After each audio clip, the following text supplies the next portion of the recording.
की भाजपची 6 मतं आहेत ती कुठल्याच आता समोर येत आहे?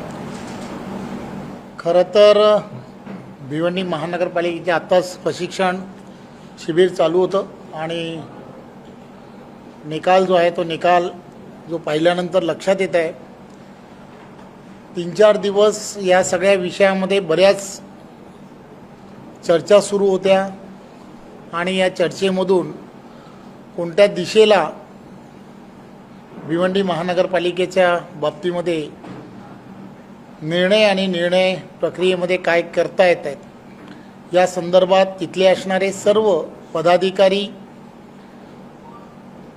यांच्याशी सगळ्यांशी चर्चा करून त्या संदर्भामध्ये भारतीय जनता पार्टीच्या माध्यमातून कोणी महापौर पदाच्या बाबतीमध्ये अर्ज भरावा या संदर्भात सुरुवातीच्या काळामध्ये नारायण चौधरी यांना अर्ज भरावा असं पार्टीच्या माध्यमातून एक 8 ते 10 दिवसा अगोदर त्यांना कळवण्यात आलं होतं, कारण त्यांनीच त्यांच्या कोर टीममध्ये त्या संदर्भामध्ये नारायण चौधरींना महापौरपदी उमेदवारी द्यावी असं बहुमताने आम्हाला कळवलं होतं आणि त्यामुळे त्या संदर्भातला तसा निर्णय हा त्यावेळच्या काळात घेतला होता. परंतु नंतरच्या काळामध्ये अनेक घडामोडी त्या ठिकाणी ज्या झाल्या होत होत्या आणि त्यामुळे भारतीय जनता पार्टीच्या आम्ही इथल्या असणाऱ्या प्रदेशाच्या स्तरावरती हा विषय जेव्हा लक्षात आला त्यावेळेला कोणत्याही परिस्थितीमध्ये त्या ठिकाणी स्नेहा मेहुल पाटील यांना यानंतरच्या काळामध्ये भारतीय जनता पार्टीच्या माध्यमातून उमेदवार म्हणून डिक्लेअर करावं असं भारतीय जनता पार्टीच्या माध्यमातून कळलं. आम्ही त्यांना कळवलंही.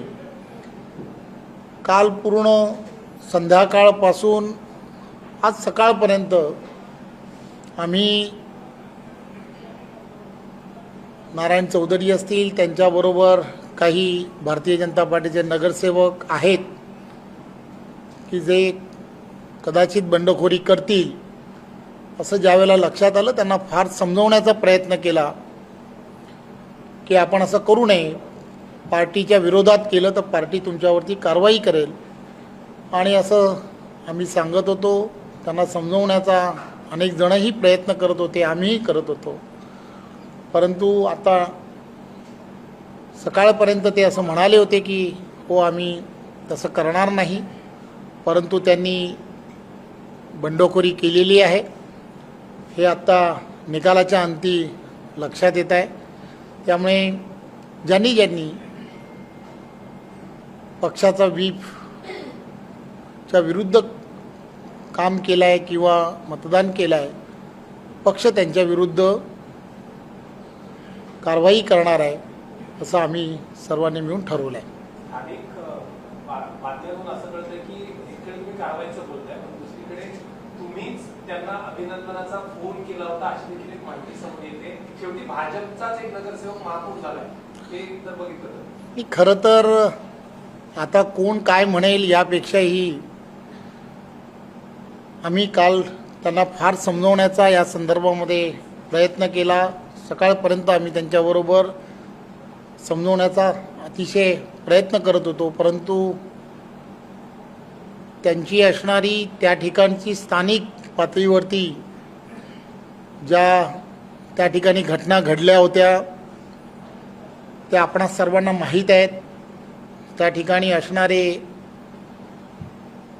विलास पाटील असतील किंवा ते कोणार्कचे जे प्रमुख आहेत त्यांच्याबरोबर त्यांचे असणारे स्थानिक वाद या सगळ्या गोष्टी एवढ्या मोठ्या प्रमाणामध्ये ते वारंवार सांगत होते, बोलत होते. आम्ही फार प्रयत्न केला, जे टोकाचा प्रयत्न ज्याला म्हणतात तो टोकाचा प्रयत्न करत होतो की आपण या दिशेला जाऊ नये. आम्हालाही उमेदवार यासाठीच बदलला होता की जेणेकरून त्यांच्यामध्ये वाद आहेत म्हणून मग दुसऱ्याला कोणाला तरी उमेदवारी द्यावी म्हणूनच आम्ही स्नेहा ताईंच्या बाबतीमध्ये जो विचार केला तो त्यासाठीच केला होता. परंतु या सगळ्या गोष्टी आपल्याला अधिक माहीत आहेत. त्यामुळे आत्ता तर या संदर्भात झालेला निकाल आपण सर्वांनी पाहिला आहे. त्यामुळे आम्ही पार्टी म्हणून जो निर्णय करायला पाहिजे, ज्यांनी कोणी बंडखोरी केली आहे त्या सर्वांवरती आम्ही कारवाई. आपल्या शहरातील ताज्या घडामोडी पाहण्यासाठी रणनीती टाइम्सला सबस्क्राईब करा आणि बेल बटन प्रेस करा. लाईक आणि शेअर करा.